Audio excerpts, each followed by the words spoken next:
kita mengarungi kehidupan, bila kita tidak memiliki pegangan yang pasti dan pegangan yang kuat, niscaya kita akan kehilangan kendali dalam menghadapi problematika hidup, dalam menghadapi tantangan hidup, dalam menghadapi cobaan hidup. Karena itu kita perlu satu pegangan, satu kekuatan yang harus ada terus menopang kita. Maka sepelik apapun beban kehidupan yang mungkin sudah pernah kita alami dan hadapi atau akan menghadap kita, saya percaya kita akan diberikan hikmat oleh Tuhan, diberikan kekuatan oleh Tuhan, diberikan kemampuan oleh Tuhan untuk dapat mengurainya, mengatasinya, dan kita tampil sebagai pemenang, dan kita tidak harus berakhir dengan cara kita sendiri. Puji Tuhan untuk kita yang hadir hari ini. Saya percaya kita adalah pribadi yang strength, pribadi yang strong, yang kuat. Amin. Dan hari ini saya ingin menyampaikan kepada kita bahwa kita tidak perlu menyesali keadaan yang sudah terjadi. Kita tidak perlu menyesali atau memungkiri atau menafikan keadaan yang akan terjadi, yang akan menghadang kita. Tetapi satu hal yang harus ada pada kita adalah kita harus punya pegangan yang kuat. Katakan amin. Kita harus punya pegangan yang kuat. Pegangan yang kuat itu adalah keimanan kita kepada Tuhan. Karena kita percaya dengan kita memiliki pegangan yang kuat, dengan keimanan kita kepada Tuhan, kan kita percaya seperti khotbah saya beberapa minggu yang lalu, bahwa kita sudah diberikan potensi oleh Tuhan, diberikan kekuatan oleh Tuhan, diberikan kemampuan khusus oleh Tuhan, dibekali oleh Tuhan sedemikian rupa. Maka andai kata segala sesuatu yang menghadang langkah hidup kita, dengan potensi itulah, dengan kemampuan itulah kita mampu mengatasinya. Katakan amin. Dan kita tidak hanya dibekali oleh segala kemampuan dan potensi oleh Tuhan, tapi kita juga dibekali oleh yang namanya janji Tuhan kepada kita. Jikalau kita berpegang kepada janji Tuhan, maka dalam kita menyatakan janji itu tergenapi dalam hidup kita, maka diperlukan dua kekuatan besar kemarin, yaitu ketekunan dalam melakukan kehendak Allah. Katakan amin. Ketekunan dalam melakukan kehendak Tuhan. Ini pegangan hidup. Saya percaya jika ini ada pada kita, saya percaya kita akan tampil berbeda dengan kebanyakan orang. Ya. Karena dunia yang kita tempati ini adalah dunia yang memang tidak menjanjikan sebuah kepastian sebagaimana harapan kita. Tetapi Tuhan menjanjikan kepastian. Jika kita bersama dengan Tuhan, maka ada kepastian di dalam diri kita.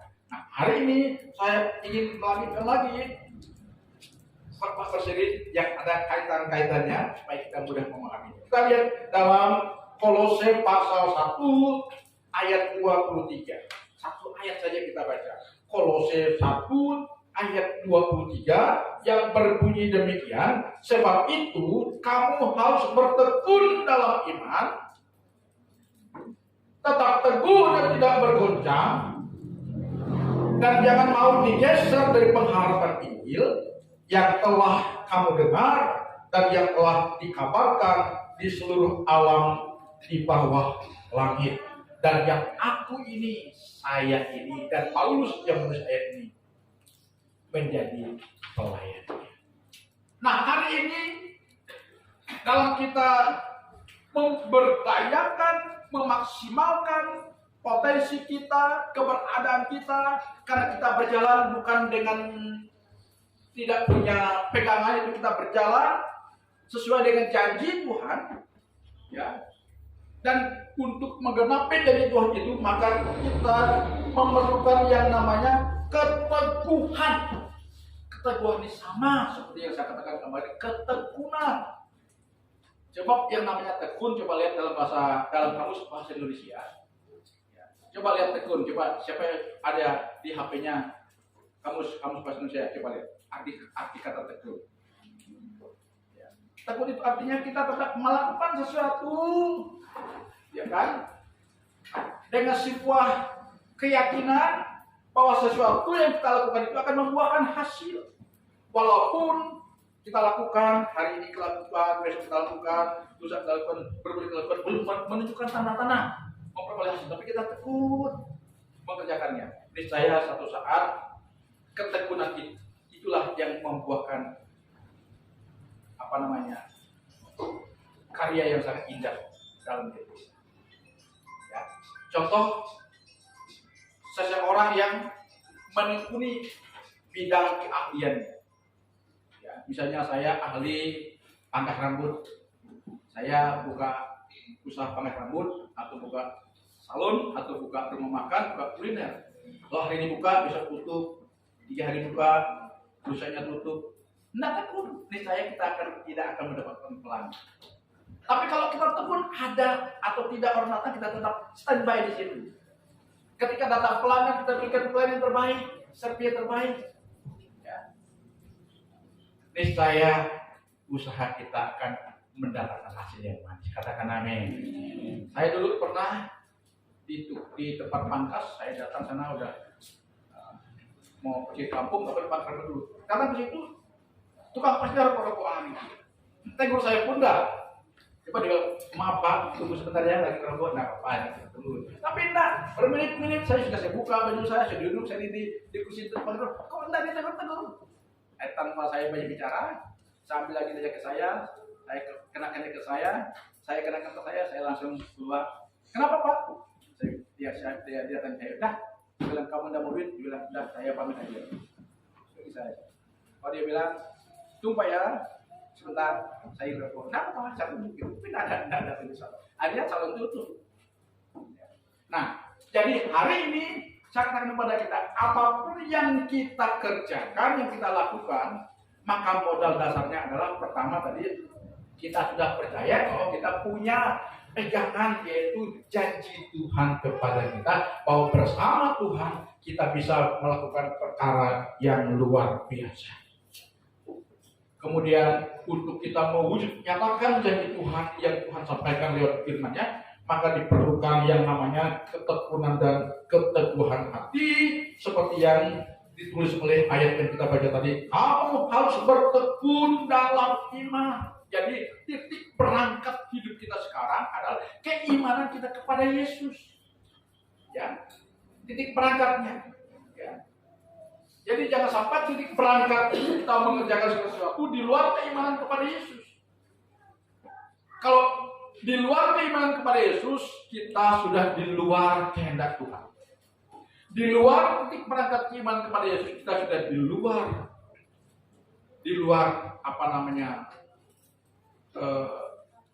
kehendak Tuhan, dan Tuhan tidak berkenan kepada kita. Jadi segala sesuatu yang kita lakukan, yang kita pikirkan, yang kita rencanakan, titik perangkatnya adalah iman kepada Yesus Kristus. Itu dulu ya.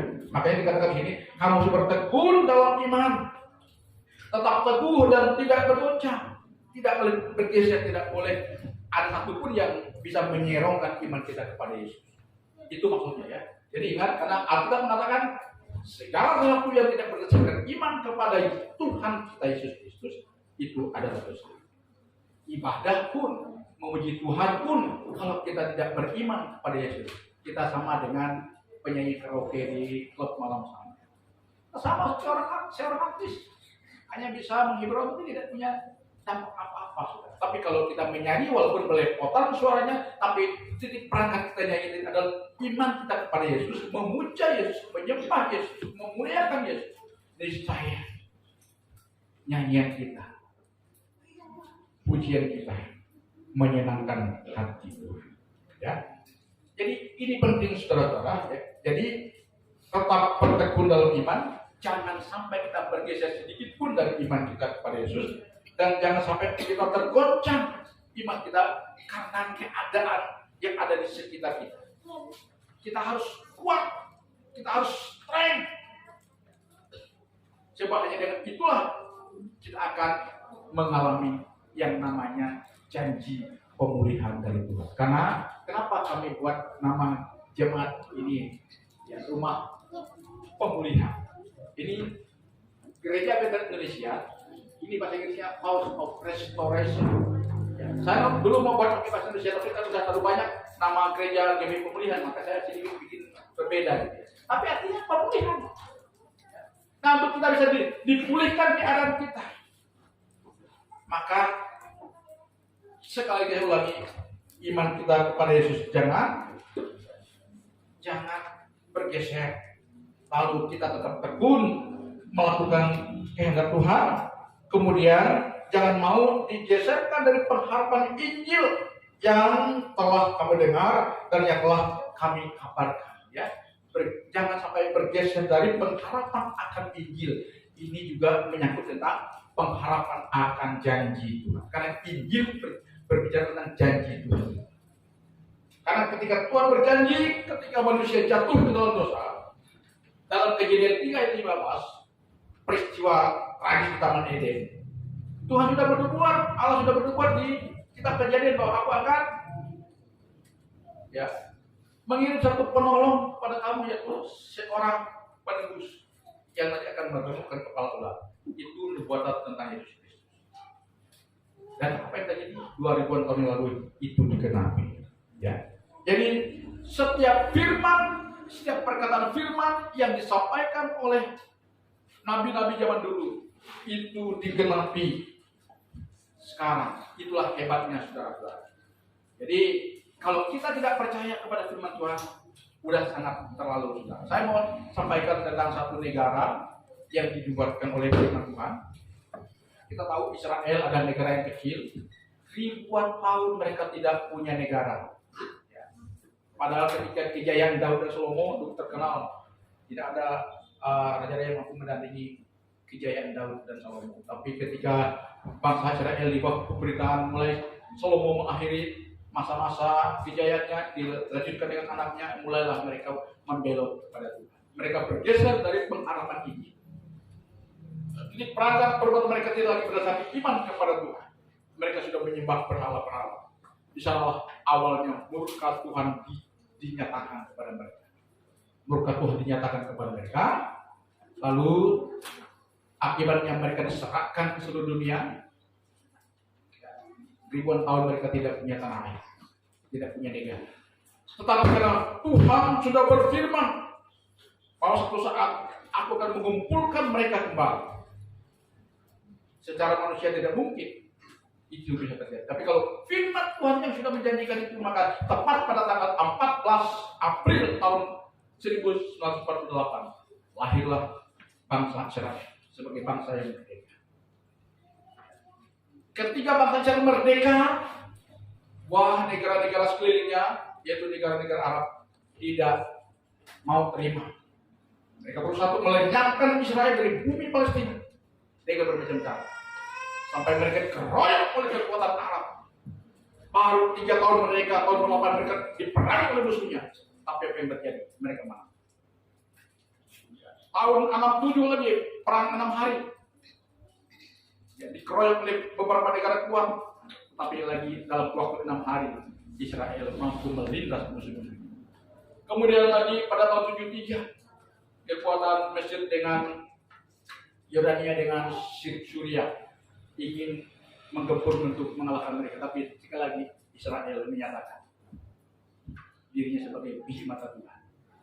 Mereka mampu mengalahkan musuhnya. Sampai sekarang sudah, khususnya Iran, kita tahu sekarang Iran sedang bersetegang dengan Israel. Iran tetap berusaha untuk melenyapkan peta Israel dari bumi Palestina. Tapi apakah itu mungkin bisa terjadi? Saya katakan tidak, karena keberadaan Israel adalah penggenapan dari firman Tuhan. Tidak ada satupun kekuatan dunia yang bisa mengungkit. Kalau Tuhan sudah berfirman, tidak ada satupun yang bisa mengungkit. Ya. Itu ketetapan dari Tuhan yang tidak bisa diutak-atik oleh manusia, sehebat apapun. Nah, itu bukti bahwa firman Tuhan digenapi. Sedangkan ada satu bangsa yang populasinya begitu besar di dunia ini, sampai sekarang mereka tidak punya negara. Komunitas mereka, populasi mereka begitu banyak, puluhan juta orang, Saudara tahu bangsa apa namanya? Tapi mereka tidak punya negara. Tidak punya negara kedahuluan. Mereka numpang di negara-negara, di beberapa negara. Saudara tahu siapa? Bangsa itu bangsa Turki. Kan tidak dibuat oleh Tuhan. Ya, luar biasa. Karena itu hari ini kami ingin hendak mengingatkan kita bahwa keberadaan kita ini oleh karena firman Tuhan. Dan ketika kita dijadikan oleh firman Tuhan melalui bahan baku tanah, ya, yaitu dengan segala potensi yang sudah Tuhan berikan kepada kita, karena tanah itu gambaran kepada potensi yang Tuhan sudah berikan kepada kita. Kemudian Tuhan janjikan, aku akan memberkati engkau, aku akan menopang engkau, aku akan menyatakan janji kepada. Hanya dengan satu syarat Tuhan minta kepada kita jangan bergeser kepada iman kita kepada dia. Ya, jangan tidak bertekun dalam mengerjakan kehendak Tuhan. Itu bagian kita hari-hari ini. Ya, bagian kita hari-hari ini Tuhan ingatkan kita diminta bertekun melakukan kehendak Tuhan. Katakan amin. Ya, bertekun melakukan kehendak Tuhan dengan menjauhkan kehidupan yang tidak berkenan kepada Tuhan. Ya. Perbuatan dosa, kebencian, dosa yang ada di hati kita, dendam, kepahitan, kekecewaan, sakit hati, itu harus dibuang daripada kita, karena itu bukan kehendak Tuhan. Apalagi dosa perbuatan, seperti kita mungkin dia melakukan hal yang tidak senang, tahu lah, dosa perbuatan. Kita harus benar-benar lakukan kehendak Tuhan dengan sepenuh hati, untuk tidak lagi menjadikan diri kita, hidup kita menjadi alat untuk berbuat dosa. Ya. Karena dunia ini begitu masih menggoda kita.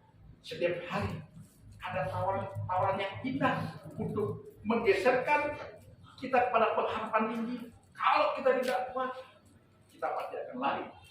Saudara tahu hari ini ada satu denominasi Kristen yang dulu kami berusaha untuk tidak menerima keberadaannya sebagai bagian daripada sekte Kristen, yaitu Saksi Yehova. Sekarang sudah ada. Karena itu saya ingatkan kepada kita semua hari ini, kalau ada orang yang ke rumah masuk, ya, yaitu Saksi Yehova yang memberikan buku-buku kepada kita. Dan inti ajaran mereka sama dengan ajaran radikalisme. Apa nama? Setelah kita Muslim, kita dilarang menghormati negara, tidak boleh menyanyi lagu Indonesia Raya, tidak boleh menghormati bendera, pokoknya tidak patuh pada negara. Nah, itu sangat disayangkan. Karena itu hati-hati kalau ada pengajaran yang demikian, itulah dia Saksi Yehova. Ajaran yang tidak sesuai dengan firman Tuhan harus kita tolak. Ya, harus kita tolak. Di mana ada markasnya. Ya. Itu ajaran sah. Kalau kita terjebak ke dalamnya, kita sudah bergeser dari pengharapan ini.